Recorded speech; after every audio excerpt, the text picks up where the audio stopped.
Dès 1970, Michelin pressentait l'avènement du poids lourd rapide.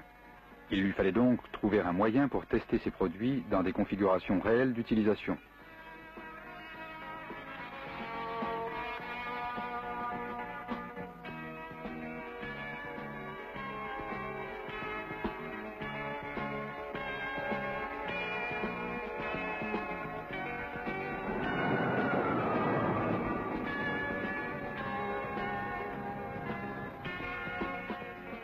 Après 2 années d'études et 1 année de réalisation, naquit ce véhicule. Pour son époque, sa conception était révolutionnaire.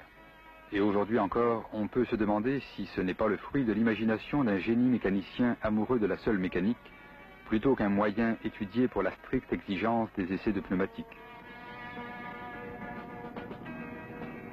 Car ce véhicule ne possède pas moins de 11 roues, auxquelles on lui doit son surnom de 1000 pattes. Cet engin d'un poids de 9 tonnes peut maintenir une vitesse de 170 km/h sur piste d'essai, sans problème pour le conducteur, malgré ses 7,30 m de longueur, 2,45 m de largeur, sa hauteur de 1,56 m pour une garde au sol constante de 215 mm.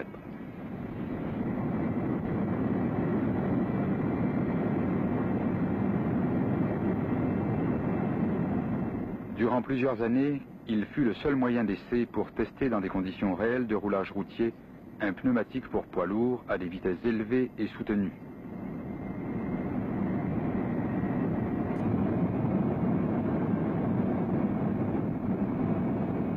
Toutes les parties constitutives sont directement issues de véhicules de série, de ce fait homologués, choisis compte tenu de leurs qualités respectives, en particulier fonctionnelles et aérodynamiques. Malgré son gabarit impressionnant, ce véhicule possédait toutes les qualités requises par le service des mines pour son homologation.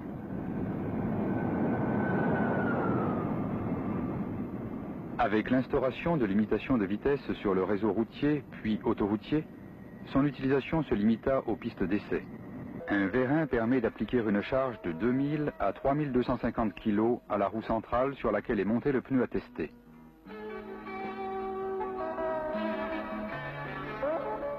Pour propulser 9 tonnes à 170 km/h, on a eu recours à 2 moteurs Chevrolet 350, 8 cylindres placés à l'arrière. Le droit pour les 3 trains arrière et le gauche pour la roue centrale.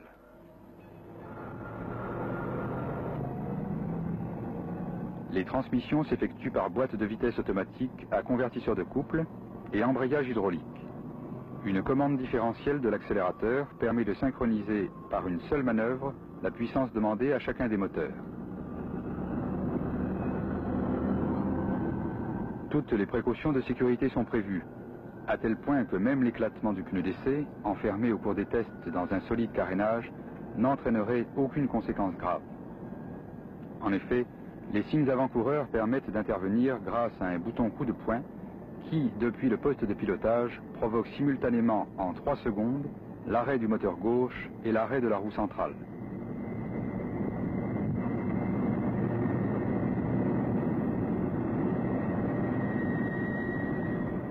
Cette réalisation hors du commun que Michelin avait osée ne fait que conforter sa longue tradition de progrès. L'arrivée des premiers poids lourds rapides remplaça peu à peu le 1000 pattes pour les essais. L'heure de sa retraite a sonné, mais il restera pour toujours un objet de fierté pour ses créateurs et de curiosité pour ses nombreux admirateurs. Michelin, une meilleure façon d'avancer.